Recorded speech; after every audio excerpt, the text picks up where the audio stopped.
Howdy people, how we all doing? Howdy? Don't know. Why not? Yeah, look, I'm going to do a bit of analysis on the first half team because I think that's the strongest team. I'm going to do the attack and how we looked threatening in attack. So yeah, let's just get straight into that right now. Let's go.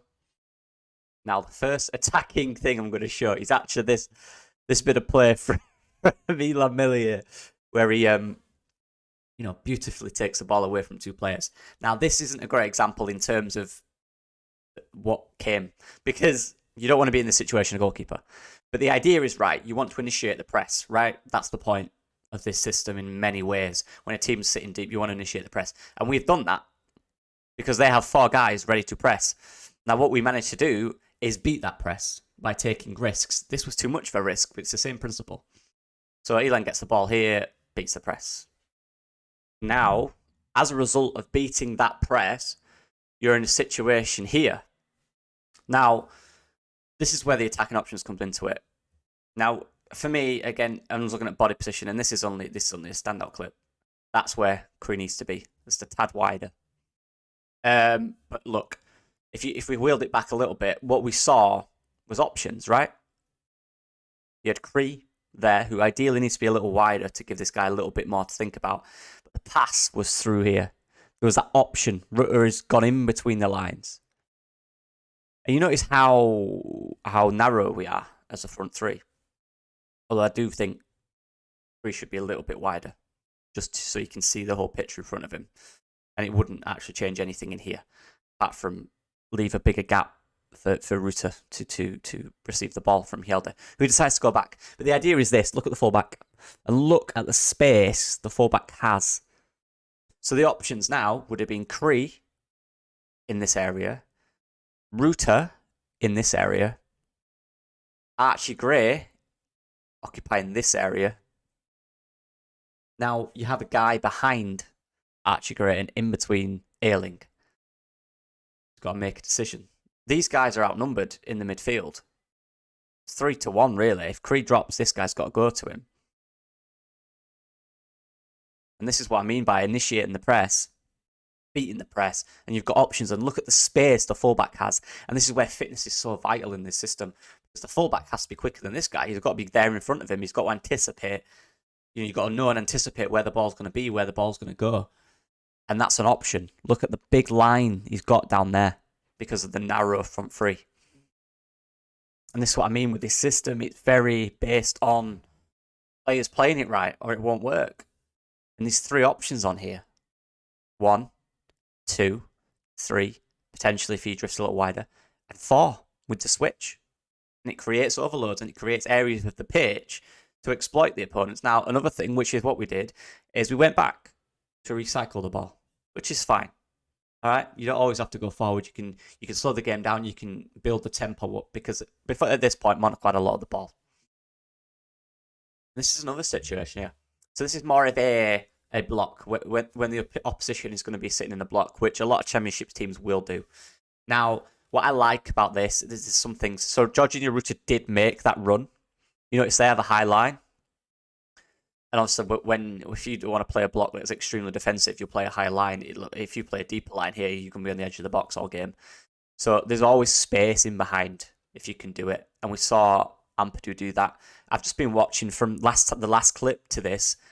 We've maintained the ball really well. We did some really good movements out wide, like some really good intricate movements that didn't lead to anything. But again, it's players playing in the Daniel Farke way, and it's good to see. I'm genuinely impressed by it. Now, in this situation here, you can see it's Sinistera's kind of pointing for that one over the top. They've identified the high line, which we'll come into. We'll see that adaptation. But what I like about this is Ampadu risks the forward pass. He looks here and he tries to get the ball into Cree because he knows he's isolated this guy 1v1 with Dan James out wide. You can't see off the picture. There's a ball in this gap to play through, and that's the way through, taking that risk. Now, they win it back from that. Doesn't work. However, we win it back because we've got a good base. We kept the base, and that's the importance of the midfield. Gray, playing that kind of box-to-box player, was in this area. He wasn't up the pitch. He left the attacking in this sense when to the players up top. As you can see, Luke Ayling has joined the attack. So having the base of Ampadu in between the defenders to allow Ayling to express himself forward creates this shape. There's no gaps. There's nothing silly. It's good. So you can take those risks because you know you have this block, this shape at the back. Look, these guys are arguing with each other. And what I liked about Sinistera, and this is what I really mean about Sinistera's movement, I've just gone past it, but Archie Gray received the ball, you saw in the last clip, Sinistera dragged, he was on the final line, he had that depth, he just came up a bit from here to here, and he dragged this defender out of place. Now, in a different scenario, and a different pass, look at the area there, which the striker, and that is where Teemu Pukki was deadly for Norwich. It was these balls, this movement from Sinistera, the pass to Gray was, he had to go backwards, but if you can identify that pass and then quickly get a ball into these areas here, you're laughing. This area, you're living. The gaps are there to spin in behind. Sinistera's occupied the centre-back. And this is another situation. Look, we played with two high fullbacks. Luke Ayling very high. The reason Luke Ayling's higher in Hjelde here, Helder's there, sorry. Helder tucked in, obviously, because there's no threat. So he created an overload in midfield. Ampadu had that space. He's seen the high line. So we've noticed that as a side. We've noticed, they are playing a high line and we have quick players all on the last man. Now, what's good about that is that can create space for potentially a winger to tuck into that area, which is what you will see more. The reason Dan James is that wide is because we were on this side and he was an option to play out wide. But by playing this, you're creating depth and you're creating space to play over if it's on. And you have a player like Ampadu who can pick those passes out. System players work very well. You got the ball over the top. Not a great touch on Sinistera. Ball goes over, but that's my point. One quick movement, one quick direction, and you're in. And there, look, they've done it again. So what we've done, playing out from the back, holding the ball. Ampadu is the guy here. Hjelde has noticed, well, I can tuck in here and create space for my winger outside and create an overload in this area. They're marking Ampadu. That's fine. I'll be the spare man. No one's marking him in there. Look what you create. And what I like about this, and you can't see it straight away, this is the ball where Ampadu plays over to Jorginho Rutter, which is a brilliant ball. Look at the line of the front five. Again, Luke Ayling is that man being that nuisance out there. Spare man. If he goes out to him, you've 3v3 in here. You don't want that. Ampadu is already looking. He's seeing the movement. Now, what I really like about this is the fluidity of the front. Look, this is our striker. We talk about Teemu Pukki and stuff like that, but potentially we might be seeing a much more fluid front four. We might be seeing, Jorginho Rutter, who has the attributes to play out wide, might drift out wide. It's about creating that kind of right structure for that, which is what this game is about. And this is a good example of how that worked. Jorginho Rutter here ends up here, because what Dan James does is he occupies this defender. He just drops into the space and creates a massive gap for Jorginho Rutter to run into. When I talk about forward passing, this is what I mean. So basically, as you can see, it's happened again. Ampadu was sitting just in between the back two. So the full backs are both extremely high. Luke Ayling's in an advanced attack position. This is another shape I really like. And this is, guys, I can't stress how impressive the first half was. Just in terms of little movements, little decisions, you can clearly see the effect Daniel Farke is having on these 11 here. Now, what's happened here, as you can see, Liam Cooper, Ampadu, and Strauch are the back three, because obviously Hjelde here, Ayling is actually advanced as one of the front four, and Sinistera has just dropped out wide. It's something different. It's something to them to think about. Absolutely no one around him. Can you find him? But what we do good here, what we didn't do enough in the second half, was this pass. We didn't create these little movements. Now, these little movements allow spaces like this. And we didn't have that because in the second half, for me, those were the players who were still trying to find their feet. These are the 11, I think, that are best placed to start. Obviously, we'll sign players by then, but you know what I mean. Now, anyway, so Cooper gives the ball into Curry here. And this is what Curry did really well for me. Being this connective tissue. As you can see, Jorginho making a run in behind to create depth. Now, Jorginho doing this creates depth to give Cree more space in there. Kamara here, the guy for thing, don't know who to mark. He don't know where to go. Cree was on the last man, just like Ayling and Ruta were. But he just drifted in here, and Ruta has occupied the other centre-back by making that run in behind. Look what he does from that. That initial quick movement from Jorginho Ruta and Dan James, it created that confusion, and now suddenly 3 Monaco players have noticed that, but because of the confusion, they don't know who they're marking. They've gone to the guy with the ball, and they all think, right, I'm going to go to him, because he's roamed into an unfamiliar position. And what's that creates is space here and space out wide, because we've done the switch. Ayling is tucked inside, so the fullback is marking Ayling. No one's going on Sinisterra out there. What Cree's done is create that confusion. He's connected the play. He's attracted 3 guys around him, and he's pinged the ball out to Sinisterra. We missed that in the second half, massively. There weren't that movement. That comes from the centre-back. That comes from these guys doing their jobs right. That comes from Hjelde tucking in to create, space for these guys to cause confusion inside here. And it creates this. The movement in the first half was really impressive. I genuinely think that. Really good. I was really impressed. We're only 15 minutes in. I'm not going to do much of the game because I just want to show an example of how it can work. And then from that, the momentum you have.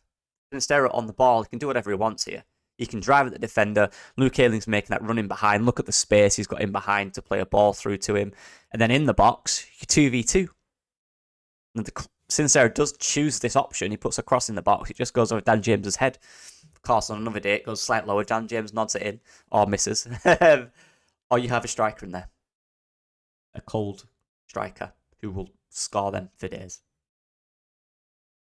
Just little adjustments that need to be made, guys. Not that deep. Yeah, look, there's a result of it. What a ball, by the way. Sinisterra, having watched this back, he should have been higher with the rating I give him. He was phenomenal. And just in little ways. The interplay, the movement, creating space for other people. Yeah, what a player. If we keep him, I'm going to say something. I'm not going to say it. We'll be good. Done it again. So Sinisterra, from deep, has made this run into this gap. It's not Somerville this time. It's Sinisterra. And what Somerville's going to do is join the line Sinisterra was at with the 4 up top. So then Sinisterra has this space to drive in. So then James has all the time in the world out wide, which is what you'll see. There it is, look. Sinisterra's got that technical ability. He can beat these guys. He can drive into this area. Now, Somerville is making a defender's nightmare here by just joining the front 3. Making it front 3. Now, this is where Dan James is really effective in a system, because Sinisterra drives with this ball. He plays the ball out to Dan James, picks the ball up here. And suddenly, guys, you're an inch away from the box. And if you have them bodies running forward, in Somerville, Ruta and Sinisterra and Ayling, or maybe Hjelde, you're in on goal. Because of, 1, the technical ability of Sinisterra, 2, the nous of Somerville to understand where he needs to be and create that space for Sinisterra to drive into, and the pace of Dan James to get on the end of a pass that was probably too hard hit. But Dan James stretches defenders so well. Now look, now you're in this position where he's in a position to drive into the box. A dangerous position because of, we literally had the ball at the back 5 seconds ago. One little risky pass into Sinisterra by making good movement. Somerville then going the other way and joining the back line creates space for Sinisterra to turn using his technical ability to then play a really good ball out to Dan James, using his pace to, isolate the fullback, waiting for and Somerville to join the attack and create this area at the edge of the box, which is dangerous, especially if it's Somerville. And this is what I mean, guys, it was good. The football was really good in the first half. I'm literally 15 minutes in. I'm not going to do the entire half because this video will be hours long. This is what I'm showing. This is what I'm trying to show here. It works well. We just need to get little nuances right. We need to sign some more players to be more effective in certain areas. And this is one that probably wouldn't have worked last week. But Liam Cooper plays that risky pass into Somerville, right? Now, this is again down to having players you believe can be creative in that position. Now, Somerville is the type of player in this position, most times will win a free kick, will attract players. If you've got a player who can't do that, this will be a bad pass. They'll win the ball and they're in on goal, right? Or they're at least in a position to have a shot or create a chance. What Cooper makes that risk, because Somerville drops from deep and shows for it and does get to the ball first, beats this guy. Now, this guy and this guy are now in on him. Now, the idea is from Cooper is to attract these three to then play the ball out, and then suddenly they've got 5 out of the picture. So like we showed previously, then you're in on their goal. Their midfield, their main midfield is here. That's the point of the risk. Somerville gets the ball here, he takes 3 of them on, he wins a free kick. That's the type of player you need in that position. You can't have a player who's going to constantly give the ball away in this area because it won't work. Yeah, I'm not going to show it because guys, Somerville was really good. Just that final pass. Somerville was really dangerous in the first half. I'm watching it back now, he was really dangerous. I'm sorry, right? I'm seeing people saying he played like he wasn't bothered. I think that's a really weird misconception. I'm watching this right now, and you can watch it too. He's playing. He's running more than most people. He's everywhere. He's really busy. Whether he'll be here or not is another story. But he's not playing like that. He's playing like a player who wants to play football. I think it's a misconception massively on Somerville. He's definitely playing like a player who is for now part of this team. So I don't get that he's playing like he's not bothered. I've seen people say that. I don't think that's true at all. Having watched this back. And these are just the little things of Somerville. These are just it. These are the little things it needs to fix. And these guys are just the little things I'm talking about with Somerville. You can see the ball there, and the ball he's trying to make. That pass, just that pass. And in that position there where he is, that's the role. That's the pass that needs to be on. Say we have no threat. I've shown many times we've been a threat, and there's loads more. It's just that pass. Now, he's read that. It's got to be this side, hasn't it? Or maybe it's a little chip over. Maybe out to Dan James, maybe out to Helder. It's just that final decision making. Because here you have good numbers. You know, Dan James is making good space between him a few yards. Helder is pushing up here. You know, and it's got to be a little pass just through there, just through that gap. You got to know he anticipates it. Just that's it. That's the only thing with Cree in this game that I thought you could have improved on was that final pass. 2 or 3 occasions similar to this. Yeah, that's it, guys. That's just me showing areas in the first half with what I believe to be our strongest side, the side who understand the system most as well. Just showing how much of a threat we can be, how progressive the movement is. And I urge you, if you've got 45 minutes, to watch the first half because there's tens and tens of occasions I didn't put in the video, obviously, because I don't want it to be really long, that were really good. The movement, just look at the movement of the players. And they create in depth. They're on different lines, and that's a huge thing in football. You can't have everyone on the same line because it creates less options. It creates less depth. You know, easy to mark. And I was impressed with the first half. Really impressed. More impressed watching it back. I just thought a lot of the centre back understood what they had to do. The full back understood their role. You know, the centre midfielders understood their role. Archgray was really good. The front three are getting there. And the movements they made were very effective at times.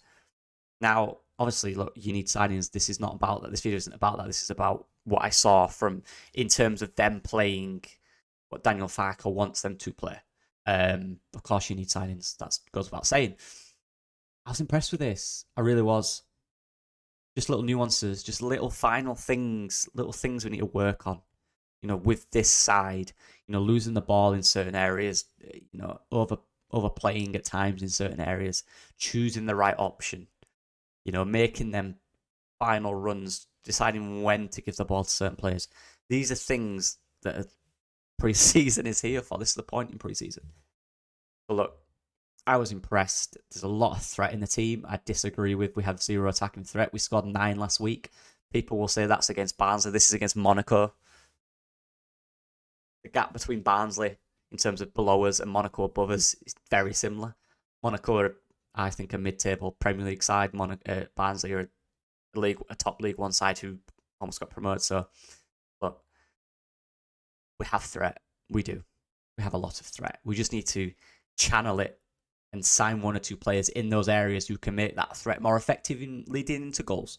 But yeah, Let me know what you guys think. I appreciate all the support, as always, on the recent videos. I'm trying to get them out. It's, there's not too much to talk about in terms of Leeds, really. So I'm going to do this. I'm going to do a Dan James video. I know that'll rile some feathers, but just my opinion on what I've seen from him so far pre-season. Yeah, let me know what you guys think about everything. I appreciate all the support.